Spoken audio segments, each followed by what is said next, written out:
Her Story, a compelling murder mystery game with a tragic flaw, written by Laura Hudson of Offworld. Before I get cracking, I should tell you that I have not played this game, but that's okay because I'm not really going to be talking about the game, and neither is Laura. What I'm interested in is her big problem with the game. She starts off the problem section by defending it, saying yes, it is a game, and apparently the reason people think it's not a game is because anyone can play it. What's a game that not anyone could play? Does she mean because it doesn't require high levels of skill or something like that? Her Story is an exceptionally exclusionary game. I don't care about it, but you'd think someone who does would be thinking about this. The game is only in English, and from what I've been reading, it could only be in English. The subtitles are part of the game. There are even people complaining on the Steam forums that they will not play this game because they can't, because their English isn't at a high enough level to play it. As this game is entirely based on its narrative, it actually excludes more people from enjoying it than any other game I can think of just off the top of my head. Anyway, onto her big problem. Oh, and yes, spoiler warning in case you want to play the game at some point. Hudson lays out the situation. You're introduced to a woman named Hannah, and then later there is an identical woman called Eve. She says there are two ways to explain this. Either they really are two different people, or Hannah has dissociative identity disorder. Now this isn't real life. Likelihood doesn't actually come into it. If the creator of the game decided that that's what happened,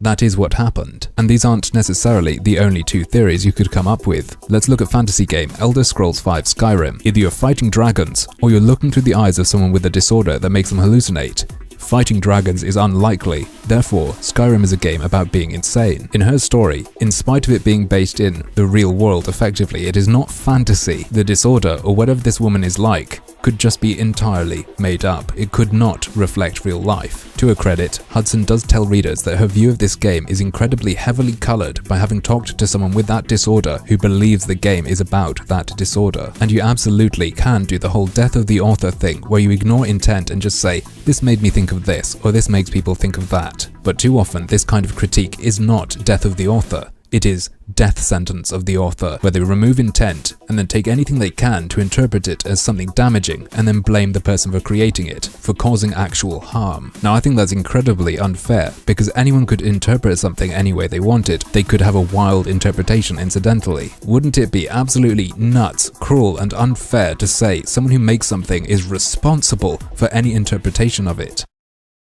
Oh, but here's the upside for me. Laura Hudson is responsible for any ideas her article evokes in me. She is responsible for that. She said that. I know this is really weird, but I'm just reading between the lines here. Her article just speaks to me and it says, Hitler did nothing wrong. She may not have explicitly said that. She could be saying other things, but I think that's unlikely. I mean, I found a neo-Nazi. I got them to read this article and he just told me, yeah, Hitler did nothing wrong. And of course, just like her friend with that disorder saying, this game is about this disorder, has nothing to do with her thinking about that disorder. My Nazi friend saying Hitler did nothing wrong has nothing to do with him or being a Nazi.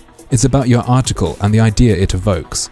You are responsible for that. Of course, it's unclear that you meant to say that. You never actually said it, but that's just like how you say the game never actually says that the character has that disorder. You say it's even unclear whether she does or not, but all that matters is that someone said they read it that way. So I guess all that should matter to me is that someone read your article that way. But that's just dicking around, isn't it? It's not saying it actually causes a problem or that it actually does something. Indeed, one of the primary reasons why multiple personality disorder was reclassified as dissociative identity disorder was to avoid the misconception that Her Story vigorously promotes. That's a straight-up accusation in my eyes. You're basically saying that this game is propaganda to push lies about a medical condition. You're not saying this game could be interpreted as reflecting that illness inaccurately. You're saying it promotes that image. What the fuck does that say about the people who made that game? Absolutely unfair and effectively accusatory towards the creators. I think makers of creative work must not be held responsible for subjective reactions. I've talked about this a lot. There are ways to put across real-life information very strongly and clearly to everyone who plays a game. Something like this though, no. When people describe a subjective experience, they are telling you more about themselves than about the game. Case in point, the person telling Hudson about this interpretation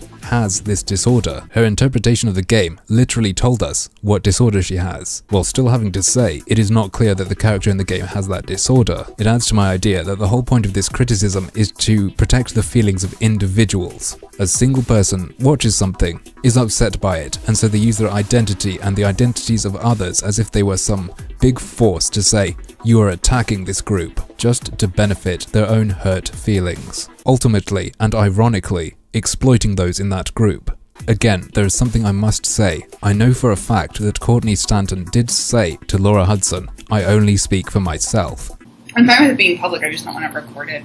Whoops. But Laura Hudson has a vested interest in expanding this into, this is a huge societal issue.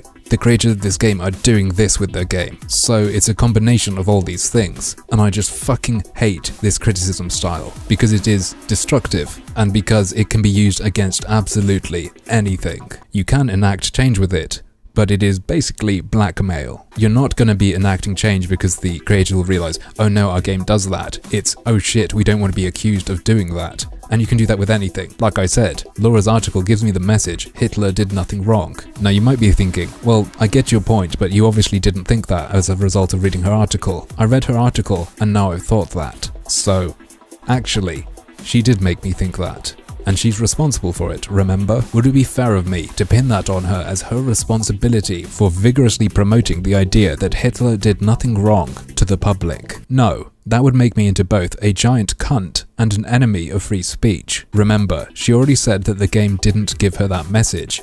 Someone with that disorder gave her a message about something being about that disorder, and even her more general assertion that this is a case of mental illness is not necessarily true, is it? She even said it could have been two different people, so surely it could have just been one woman acting. She may not have been mentally ill whatsoever. So, is it a case of the game vigorously promoting that message, or is she just vigorously promoting the message that the game must be vigorously promoting that message, when the conception of that message requires third-party input, and is not actually contained within the game? Is it really something the game does and should be responsible for, or is it something you interpret actively and you should be responsible for? After all, you felt the need to write an article about it. If it's not somewhat unique and not actually what the game is doing, why bother creating something based on it?